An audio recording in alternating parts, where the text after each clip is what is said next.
오후 5시 인생이란 제목으로 하나님 말씀 증거하도록 하겠습니다. 하나님께서 우리에게 하시라고 하신 예식, 정확히 말해서 예수님이 하라고 하신 예식은 두 가지입니다. 하나는 세례고 또 하나는 성찬입니다. 세례는 하나님 가족의 일원이 됐다 그런 뜻이고, 성찬은 가족됨을 계속해서 확인하는 것, 그게 성찬입니다. 성찬은 본질상 밥같이 먹는 겁니다. 식탁의 교제입니다. 특별히 예수님이 제정하신 것은 유월절 식사에서 유래가 되어 있습니다. 여러분 3대 절기 있는 거 아시죠? 유월절, 칠칠절 또는 오순절, 그리고 초막절인데 우리 인생의 세 가지를 설명하고 있습니다. 유월절은 구원에 관한 거, 보혈의 피로 구원받았다. 그 다음에 칠칠절, 오순절은 사명이죠. 성령께서 기름 부어주시면 대량 구원이 일어난다. 우리 평생의 사역이 성령과 동행하는 삶, 그리고 우리 지상명령, 땅과 이루 증인되는 사역 감당하는 거죠. 그게 사명이고, 그러고 난 다음에 초막절, 구원, 천국입니다. 천국. 7월 1일에 나팔절, 그래서 우리가 내 이름 부를 때 부름 받죠. 그리고 7월 10일이 뭐예요? 대속죄일.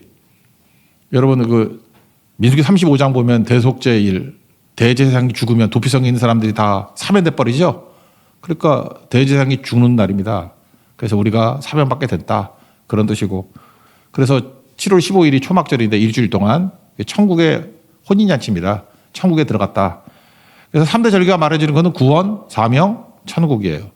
근데 그 첫 번째 6월절인데, 6월절을 또 나누면 구원인데, 초실절과 무교절이 있다 그랬죠. 초실절은 무엇입니까? 일단 6월절은 1월 14일인데 날짜가 정해져 있으니까 요일은 안 정해졌겠죠. 1월 14일이 월요일일 수도 있고 화요일일 수도 있고 수요일일 수도 있고 왔다 갔다 하잖아요. 그래서 1월 14일이 6월절. 그래서 초실절은 언제냐면은 6월절 다음 안식일 그 다음 날. 너무 복잡합니까? 6월절에 있는 그 다음 안식일 그 다음 날이에요. 그러니까 무조건 주일이죠. 초실절은 예수님의 부활을 얘기하는 거예요. 그래서 오늘 아침에 읽지는 않았지만 고린도전서 15장 부활장이라 그러는 20절에 보니까 이제 그리스도께서 죽은 자 가운데서 다시 살아나사 잠자는 자들의 첫 열매가 되셨다. 이게 초실절 얘기거든요. 그러니까 초실절이 상징하는 건 뭐예요? 부활을 얘기하는 거라고. 그래서 무조건 주일입니다. 부활. 그리고 또 하나가 무교절이죠. 누룩 없는 떡을 먹는 거. 그래서 포장이나 껍데기 이런 거 다 버리고 소박한 삶을 살아야 된다. 그래서 무교절은 6월절과 연결이 돼 있기 때문에 무슨 날입니까? 부활 신앙을 가진 사람 같이 살라는 거예요. 부활 신앙을 가진 사람은 세 가지 특징이 있다 그러지 않았습니까? 이 땅을 살아갈 때 억울할 게 없어요. 그래서 자꾸 억울하다, 이게 부활 신앙이 없는 거고, 사소한데 목숨 안 겁니다. 세상에 일이 일비하지 않아요. 그리고 여유가 있습니다. 이게 무교절 인생이라는 것입니다. 이스라엘 백성들은 아버지가 하는 일이 뭐냐면 스토리텔러예요. 이야기를 해줘야 돼요. 6월절 식사를 하면서 지금 제가 했던 이 얘기를 쭉 설명해 주는 거예요. 6월절 난 주보혈 아래에 있네. 우리가 종살이 했는데 피를 바른 자만 장자가 살아남았다. 우리가 살기 위해서는 어린 양의 피가 필요해. 그 얘기를 하고, 초실절은 뭐 신약적인 이해가 있으니까 우리는 뭐라고 얘기해야 돼요? 예수님이 부활의 첫 열매가 되셨어. 우리도 죽으면은 죽음이 그렇게 고통스러운 거 아니야. 어두운 터널을 지나가고 밝은 빛이 보이고 눈 떠보면 예수님 볼 거고, 그 다음에 우리 몸이 부활체로 신령한 몸으로, 영의 몸으로 변화되어 있을 거야. 그래서 혹시 뭐 사고 나가지고 여기가 천국인지 아니면 이 땅인지 잘 모르면 저 같으면 머리 만져보면 된다 그랬죠. 이렇게 계속 대머리면 아 세상이구나, 이렇게 머리가 풍성해지면 아 천국이구나, 이렇게 생각하면 되나. 뭐 배가 나온 사람 배 만져보면 돼요, 그죠? 아니면 얼굴 못생긴 사람 거울을 보라고, 그 꼴이면 아 세상이구나.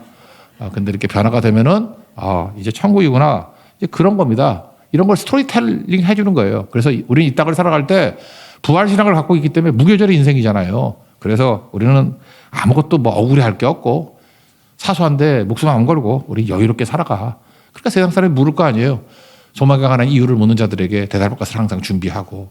이게 부활 인생이에요. 부활 신앙이 신앙의 뿌리가 된다는 것입니다. 아버지가 할 일이 뭐예요? 이거 설명하는 거예요. 6월절 식사가 무엇입니까? 세 가지잖아요. 어린 양, 포도주, 또 하나가 무교병. 그래서 6월절 식사에서 성찬이 나온 거예요. 어린 양은 예수님이고, 예수님 뭐예요? 예수님이 어린 양인데 어린 양의 두 가지죠. 포도주와 무교병이니까 무교병은 떡이고 포도주는 찬맛이잖아요. 피고. 이해가 되시죠? 그래서 성찬식은 6월절하고 긴밀한 연관 속에 있다는 것입니다. 그래서 그거 설명해 주는 거예요. 설교 다 끝났네. 이거 설명해 주는 것이 아버지가 할 일이라고. 그래서 아버지는 스토리텔러. 항상 유월절 스토리를 얘기해 줘야 된다라는 것입니다. 예수님께서 이것을 설명 잘하라고 우리 아버지도 잘 들으라고 유월절 식사를 할 때마다 이 얘기를 해줘야 돼. 그래서 설명해 주는 게 15, 16절입니다. 15, 16절 읽겠습니다. 시작. 이르시되 내가 고난을 받기 전에 너희와 함께 이 유월절 먹기를 원하고 원하였노라. 내가 너에게 이르노니 이 유월절이 하나님의 나라에서 이루기까지 다시 먹지 아니하리라 하시고. 그러니까 유월절 먹기를 원했다. 근데 예수님이 뭐라 그래요? 하나님 나라가 이루어지길 때까지, 천국 혼인잔치가 있을 때까지, 우리 천국 갈 때까지 다시 먹지 아니하겠다. 무슨 뜻입니까? 이제 이 땅에서의 유월절은 완성됐다라는 거죠. 세례 요한이 예수님 올 때 뭐라 그래요? 요한복음 1장 29절 보니까 보라 세상 죄를 지고 가는 하나님의 어린 양이로다. 예수님이 유월절 어린 양이라는 거 아니에요. 그래서 예수님이 어린 양 여러 번 죽였잖아요. 유월절 계속. 근데 내가 어린 양이기 때문에 내가 죽었으니까 이제는 완성되고 성취된 것이다. 그래서 이 땅에서 더 이상 어린 양 잡을 일 없어. 내가 어린 양이야. 그런 얘기죠. 다시는 먹지 않겠다. 그런 뜻이고. 고린도전서 5장 7절을 보면 그렇게 나오잖아요. 너희는 누룩 없는 자인데, 누룩 없는 자가 뭐예요? 이제 유월절 어린 양의 피로 이제 구원받은 백성들이죠. 새 덩어리가 되기 위하여 묵은 누룩을 내버리라. 우리의 유월절 양 곧 그리스도께서 희생되셨느니라. 그 무슨 뜻이에요? 예수님이 어린 양으로서 희생되셨기 한 번, 이걸 once and for all 그러잖아요. 영단번 한 번 제사 드림으로 말미암아 이제 어린 양의 피는 완성이 됐다는 거예요. 그래서 예수님만 믿으면 된다. 그래서 구약의 유월절이 성취가 되었다. 이게 그 뜻이고요. 그 다음에 예수님이 당부한 게 19절에 나오네. 19절 다 같이 읽겠습니다. 시작. 또 떡을 가져 감사 기도하시고 떼어 그들에게 주시며 이르시되 이것은 너희를 위하여 주는 내 몸이라. 너희가 이를 향하여 나를 기념하라 하시고. 이게 핵심이에요. 기념하라. 이제까지는 유월절 제사를 드리면서 이스라엘 백성들이 누구를 기다렸어요? 오실 메시아를 기다렸죠? 메시아 언제 오시나? 그리스도가 언제 오시나? 우리의 구원주가 언제 오시나? 그래서 그들이 했던 일은 뭐예요? 기다림. 근데 예수님이 오셨잖아요. 그러니까 이제 더 기다리지 마. 너희들은 유월절 제사를 줄 때마다 기다리는 게 아니라 내가 유월절 어린 양이니까 기억해. 그게 기념하라예요. 그래서 우리는 기억하고 누려야 된다는 것입니다. 예수님이 다 이루셨잖아요. 그러니까 예수님이 이루신 구원을 붙들고 이제 어린 양의 능력을 누리면 되는 거죠. 그래서 기다리지 말고 누리라. 오늘 설교 원래 제목이 그거였는데 바꿔버렸어요. 예. 기다리지 말고 누리라. 왜? 예수님이 기념하라 그랬잖아요. 무슨 뜻인지 알겠죠? 거기다가 미래도 바뀐다는 것입니다. 16절 읽겠습니다. 시작. 내가 너에게 이르노니 이 유월절이 하나님 나라에서 이르기까지 다시 먹지 아니하리라 하시고. 무슨 얘기예요? 18절에도 나오네. 18절 다시 한번 읽어봅시다. 시작. 내가 너에게 이르노니 내가 이제부터 하나님의 나라가 임할 때까지 포도나무에서 난 것을 다시 마시지 아니하리라 하시고. 이거 뭐예요? 예수님이 요한계시록 19장에 나오거든. 어린 양의 혼인잔치 있을 때까지 완성했으니까 이제 거기 가서 먹을 거라는 거예요. 거기 가서. 어린 양의 혼인잔치가 있다. 천국 잔치가 있을 때까지 이제는 문제 없다. 그런 겁니다. 그러니까 유월절 제사, 우리가 성찬을 나눌 때는 이거 유월절과 연관이 있거든요. 그래서 우리 아버지들, 기독교 명문가정이라 하면 아버지가 식사를 같이 하면서 성찬이 식사 같이 하는 거거든요. 하면서 설명을 해줘야 돼요. 유월절 설명, 그죠? 초실절 설명, 부활이죠. 그 다음 무교절 설명, 부활 신앙을 가진 사람이 어떻게 살아가야 될지. 이거는요, 한 번 듣고 잊어버리면 안 되고 아버지들은 기억을 해놓고 항상 아버지는 스토리텔러가 돼야 된다니까요. 이걸 얘기해주고 들었던 자녀들이 또 그 다음 자녀들에게 또 이야기해주고 이게 신앙의 전통입니다. 이거 하라는 거예요. 이거 성찬할 때마다 매번 할 수는 없잖아요. 여러분들 듣고 또 이야기하고 그래야 된다는 것입니다. 그럼 어떤 일이 벌어지느냐? 가족과의 연대가 이루어져요. 수평적으로는 우리가 모든 그리스도인들이 다 어린 양의 피로 한 가족이 됐죠. 수평적으로 우리가 연합이 이루어졌다. 또 수직적으로 예수님과 우리와의 연합이 이루어졌다. 그래서 이걸 갖다가 Holy Communion, 거룩한 교제 그래요. 거룩한 친교. 그래서 하나됨을 교류가 이루어지고 하나됨을 이루었다. 첫 번째는 우리 맨날 했던 거니까 이거 수평부터 먼저 합시다. 성도와의 연합이 이루어지게 된다라는 것입니다. 식사가 뭐예요? 같이 먹으면서 같은 피로 구원받은 백성들 아니에요. 그래서 우리는 형제 자매잖아요. 그래서 교회가 왜 형제님 자매님 그러는지 알겠죠? 예수님의 피로 같은 자녀가 됐기 때문에. 그래서 남자들은 형제님 그러고 여자들은 자매님 그러는 이유가 우리는 주 안에서 형제 자매다. 그죠? 형제 자매다. 그런 의미가 있다라는 것입니다. 그러므로 교회에서 할 일이 뭐냐면 말씀 듣고 기도하고, 말씀과 기도 되게 중요하죠. 또 하나가 밥을 같이 먹어야 돼요. 그래서 밥을 같이 먹는 게 중요하다고요. 사도행전 2장 42절을 보니까 그들이 사도의 가르침을 받아, 가르침이니까 말씀이죠. 서로 교제하고 떡을 떼며, 이건 지금 성찬에 해당되는 거잖아요. 밥 같이 먹는 거. 오로지 기도하기를 힘쓰니라. 우리는 중간 거를 빼놓고 두 가지만 해요. 말씀, 기도. 말씀, 기도, 말씀, 기도. 근데 중간에 중요한 게 빠졌다고요. 서로 교제하고 떡을 떼며, 교제하고 떡을 떼며 동의하거든요. 밥 같이 먹어라. 그래서 하나 되게 한다는 것입니다. 그래서 이스라엘에서는 밥을 같이 먹는다는 것은 뭐냐? 가족이라는 뜻입니다. 그래서 웬만해서는 초대 잘 안 해요. 초대해서 밥을 같이 먹는다는 것은 우리는 하나 되었습니다. 이런 거고요. 교회는, 그래서 초대교회는 항상 밥 먹는 것이 중심이 됐습니다. 밥 먹으면서 말씀 듣고 밥 먹으면서 기도하고 그랬던 거예요. 밥 먹는 게 빠지면 안 된다는 것입니다. 저는 우리 교회가 좋은 게 교회 사이즈에 비해서 부엌이 크다는 거. 그죠?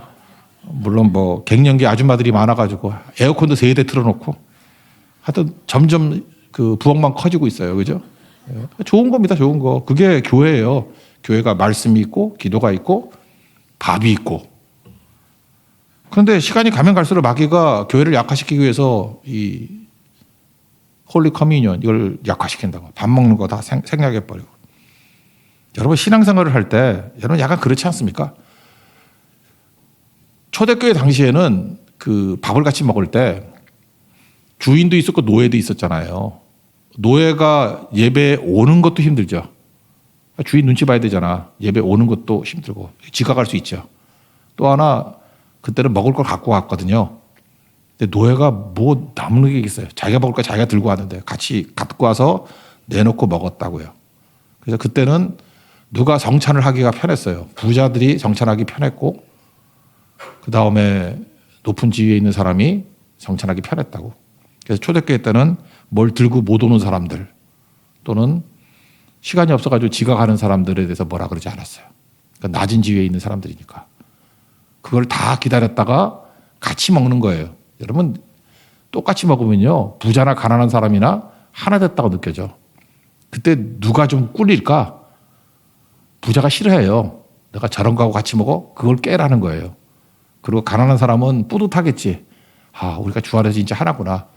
저런 높으신 분은 내가 얼굴도 쳐다보지 못할 건데 성찬을 통해서 똑같은 걸 먹는구나. 우린 주 안에서 하나야.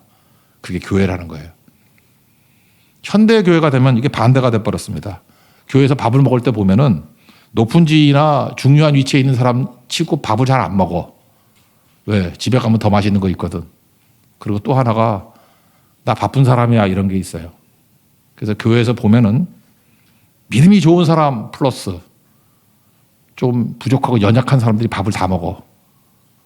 그렇지 않습니까? 제가 말하는 건 지금 부자들이나 높은 지위에 있는 사람들한테 하는 얘기예요. 그 따위로 믿으면 안 된다는 거예요. 신앙에 중요한 거라고. 말씀과 기도 또 하나 밥같이 먹는 거. 이거 굉장히 중요한 거예요. 그게 성찬의 의미입니다.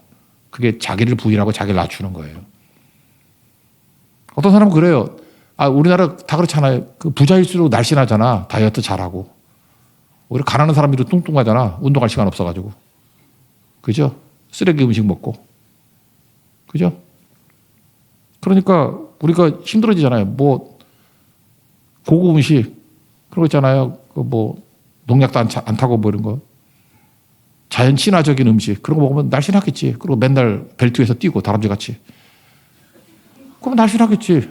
우린 그 뭐 하고 싶지 않아서 못하나? 뭐 힘들고 피곤하니까 먹고 자야 되고 잠깐만 허리는 굵어지고.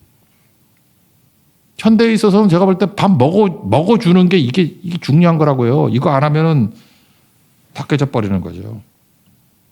그래서 초대교회가 지금하고 달라져 있습니다. 여러분 밥 먹는 거에 신앙적인 차원에서 들어가야 된다는 것입니다. 유다서 1장에 보면은 뭐 1장밖에 없으니까 1장밖에 없겠죠. 12절. 그때는 애찬이라 그랬어요. 성찬이 된 건 한 4세기 지나고 난 다음에 성찬이라 이름 붙인 거고 애찬이야 애찬. 밥 먹는 거예요. 밥 먹는 거. 그러다가 다 먹고 살만해지니까 그 다음부터는 지금같이 이렇게 성찬식 같이 이렇게 일부분만 먹고 원래는 다 같이 밥 먹는 게 성찬이에요. 애찬이라는 말이 나오는데 유다서 1장 12절 그들은 기탄 없이 너희와 함께 먹으니 너희 애찬이 암초요. 부자들 얘기예요. 뭐 지들이 와가지고 먼저 와서 좋은 거 먹고 취하고 자기들 부자니까 늦게 오는 노예 출신들 막 박대하고 이 꼴이 뭐냐 그런 얘기가 나온다고요. 애찬이라는 단어가 헬라어로 아가페예요. 아가페 사랑. 그래서 밥 먹는 거를 사랑이라 불러서 아가페라고. 아가페 식사예요.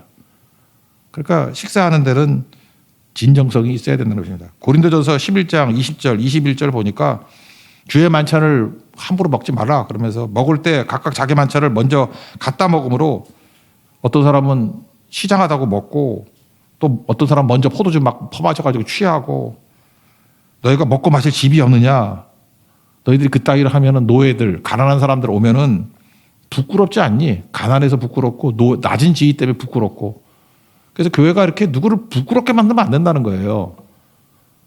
그러니까 부끄럽게 만들 때 상황마다 다 틀릴 거 아니에요. 어떤 때는 건강한 사람들 뭐 빨리빨리 뜁니다 그러면 좀 나이 들고 다리 힘이 약한 사람이 못 쫓아가니까 부끄럽겠죠. 그럴 때는 늦게 오는 사람 속도를 맞춰주든지 배려를 해줘야 되겠죠. 이게 성찬이라고. 그러니까 성찬 의식이 이걸 통해 가지고 누구도 불편하지 않게 만드는 거예요. 성경은요 가난한 사람 부자 되게 만든다 그렇게 말하지 않아요. 약한 사람을 강하게 만들고 가시 있는 사람 가시 없애준다고 말하지 않아요. 그냥 있는 그대로야. 가난한 사람 가난하고 약한 사람 약하고 뭐 장애 입은 사람 장애 입은 대로 있을지도 몰라요. 근데 그들이 불편함을 느끼지 못하게 만드는 게 우리가 꿈꾸는 나라예요. 그게 은혜의 나라라고. 그래서 우리가 꿈꾸는 나라 그 율동 맨날 하잖아요.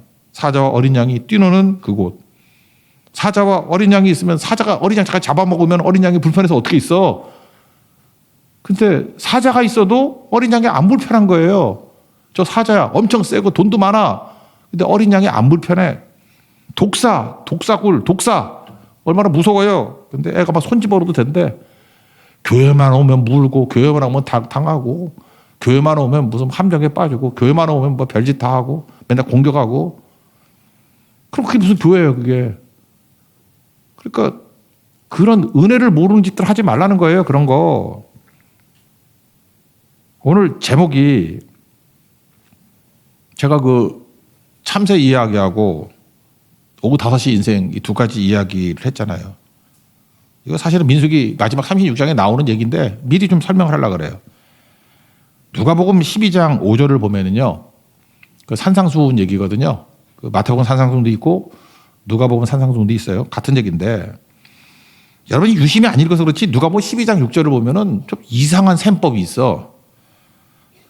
참새를 아사리온으로 사는 건데 성경을 이거 다 모르더라고. 참새 몇 마리를 사요? 5마리야. 예수님이 이상한 셈법을 해. 참새 5마리가 두 아사리온에 팔리는 것이 아니냐.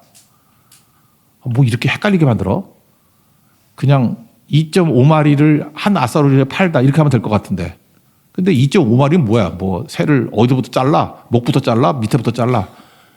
그거 좀 애매하잖아요. 그죠? 뭐 한 마리 얼마 이렇게 말하면 될 건데 참새 5마리를 두 아사리온에 팔리는 게 아니냐. 당시 문화를 얘기하는 거예요. 그러나 하나님 앞에서는 그 하나도 잊어버리는 바 되지 아니하는도다. 무슨 뜻이냐? 당시 물가는요. 한 아사리온에 참새 2마리래요.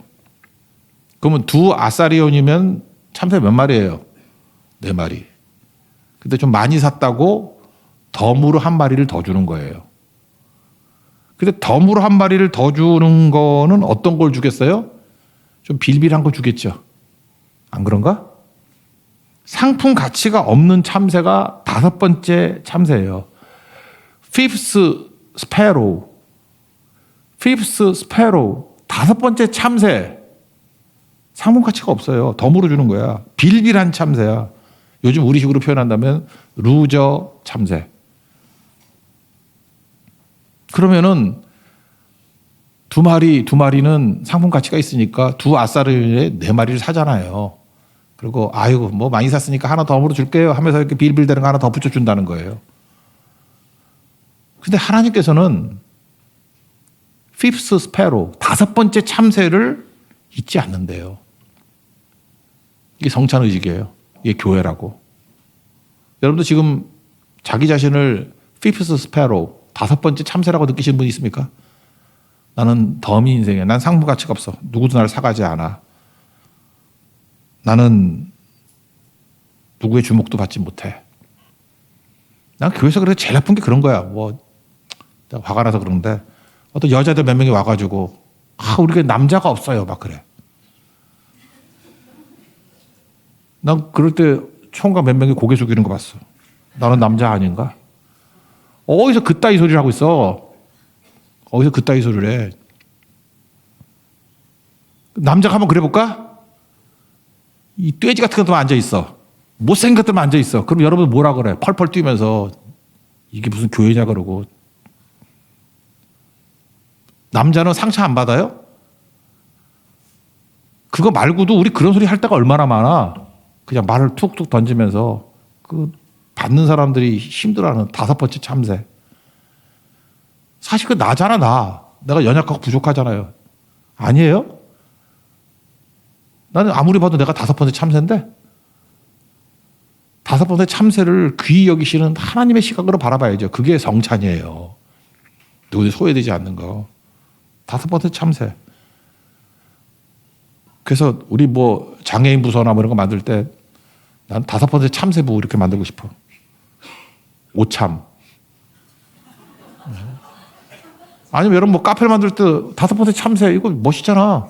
피프스 스페로 뭐 이런 거 상표 하나 만들라고 사업하시는 분들 나는 배려하겠습니다. 그죠? 나는 돌보겠습니다. 비슷한 말씀이 마태복음 20장에 나오죠. 포도원 품꾼 얘기인데 당신은 실업자가 많았어요. 그래서 인력시장 이런 데 있잖아요. 지금 뭐 있나? 서울에서는 잘 안 보이는데 뭐 있다 그러는데 뭐 성남 어디 뭐 옛날 가면 있었다 그러는데 인력시장 이렇게 서 있으면은 뭐 이렇게 차가 온다면 봉고차가 와가지고 뭐 공사장에 갈 사람 몇 명 그러면 태우고 누구 태우겠어? 저 힘 있고 뭐 이렇게 장비 좋고 등치 있고 이런 사람 하지. 3일 금식한 사람 이런 사람 데려가겠어? 휘어져 있고 뭐 이런 거. 9시에 갈 때는 제일 똘똘한 사람 데려가겠죠? 9시. 12시. 그 다음 바빴는가 봐. 3시에도 불렀어요. 6시에 끝나는데. 그러다가 오후 5시. 1시간밖에 일 못해. 근데 하루 일당이 한 대나리야. 가족이 먹고 살 만한 게 한 대나리이거든. 근데 돈을 주는데 5시에 온 사람. 그래서 오후 5시 인생이에요. 5 p.m. people. 5시, 오후 5시 인생.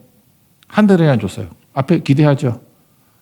저 1시간밖에 일 안 했으니까 나는 9시간이니까 많이 주겠네? 똑같이 한 대나리 줬더니 화내더라. 그 얘기 아니에요? 지금 마태복음 20장에서 말하고 있는 그 포도원은 어떤 곳입니까? 인과응보가 지배하는 인과응보 세상이 아니고 은혜의 세상이에요. 은혜의 세계라고. 그래서 우리 은혜를 베풀어 주시는 것. 교회가 그런 곳이 돼야죠. 일 많이 하세요. 일 많이 하고 뭐 우리 가족끼리 할 때 좀 잘 섬기고 귀찮은 일 많이 하고 돈도 좀 많이 쓰고 그리고 제발 그 입 좀 다물라고 뭐 이러면 딸들은 뭐하고 뭐 아들들은 뭐하고 장나무 뭐하고 크리스찬은 그렇게 사는 존재가 아니에요. 그냥 많이 하고 입 다물고 있는 거예요. 그래서 샬롬이 형성되는 거. 계속 그 훈련하는 거라고. 그 훈련. 그게 교회예요. 교회도 마찬가지라고. 하나님 힘 주시면 더 뛰라고 더. 나 건강하니까 9시부터 일하는 거예요. 9시부터 9시간. 9시부터 오후 6시까지. 그리고 약한 사람, 제일 빌빌한 사람, 5번째 참새니까 5시까지 안 뽑아가지. 안 그래요? 힘 있고 건강한 사람 다 뽑아갔을 거 아니야. 안 뽑힌 사람 거기 한 대나 좀 주면 어때? 그거를 기뻐할 줄 알고 야 기쁘다 야. 나는 네가 가족도 굶길 줄 알았는데 참 좋은 주인이야. 너한테도 한 대나 주니 얼마나 좋니? 그거 훈련하는 게 성찬이라고요. 성찬. 그래서 홀리 커미니언 그것들이 이루어지는 모습이 있기를 원합니다. 맨날 와가지고 뭐 공평하다 뭐 공정하다 그런 힘 없는 사람이 하는 얘기지 힘 있는 사람이 할 얘기가 크리스찬들은 그런 말 하는 거 아니에요. 내가 더 받은 걸 가지고 더 내놓고 더 헌신하고 그런 겁니다. 사실 그 상호인데 우리 교회에서 이런 상호 우리 교회에서 많이 나온 게 가드웍스라고 회사가 한 7개 있어. 하나 빼놓고 6개는 다 잘 되고 있는데 하나만 망했고. 예. 이제 가덕스 그만하고 나는 여러분의 상호 중에 우리 가수 중에 2PM도 있잖아. 5PM. 이제 우리 내년도 주제는 5PM 하려고 그래. 티셔츠에. 이번엔 나이키 거 베꼈다고 잠깐 그러는데 Just Do It. 다음 주에 나옵니다. 티. Just Do It. 앞에도 있고 뒤에도 있고 막 온통 Just Do It이야. 네. 내년도 우리 주제는 Fifth Sparrow. OTH. 참새라고 쓸까? 5번째 참새. 그 다음에 오후 5시 인생. 그냥 한글로 써도 좋을 것 같아. 오후 5시 인생. 오후 5시 카페. 오후 5시 뭐 코퍼레이션. 멋있잖아요. 은혜의 나라에 은혜. 나는 은혜로 일하겠습니다. 이 고백이 성찬입니다. 이거 깊이 깨달을 수 있는 하나님의 거룩한 종 되기를 바랍니다. 그 다음은 뭐 예수님과 연합이죠. 예수님과 연합. 이거 수직적인 건데. 이거는 뭐 맨날 나오는 거죠. 19, 20절 읽겠습니다. 시작. 또 떡을 가져 감사기도 하시고 떼어 그들에게 주시며 이르시되 이것은 너희를 위하여 주는 내 몸이라. 너희가 이를 행하여 나를 기념하라 하시고 저녁 먹은 후에 잔도 같이 하여 이르시되 이 잔은 내 피로 세우는 새 언약이니 곧 너희를 위하여 붓는 것이라. 그러니까 아까도 얘기했지만 어린 양이 메시아를 상징하는 거 아니에요. 메시아가 구원자가 오실 걸 기다리지 말고 오셨잖냐. 이제 기념하라, 기억하라, 기록하라 그런 얘기죠. 이제는 뭐예요? 누리는 거예요. 부활의 예수님의 능력을 나는 이제는 내가 없고 오직 예수님만. 이제는 내가 없고 오직 예수님만. 그래서 이제 예수님의 부활의 능력을 누리는 거라고. 누리는 거. 그게 우리가 살아갈 길이라는 것입니다. 그리고 성찬은 뭐예요? 내가 죽는 경험하는 거예요. 내가 죽고 예수님이 살면 훨씬 더 강하다. 그래서 성찬은 부활의 능력을 체험하는 겁니다. 부활의 능력 대표적인 게 고린도후서 13장 4절이죠. 그리스도께서 약하심으로 십자가에 못 박히셨으나 약해졌어요. 그냥 끝까지. 하나님의 능력으로 살리셨대요. 마찬가지로 우리도 그 안에서 예수님 안에서 약하나 예수 믿다가 강해지는 거 아니에요. 예수 믿어도 5번째 참새. 예수 믿어도 오후 5시 인생이에요.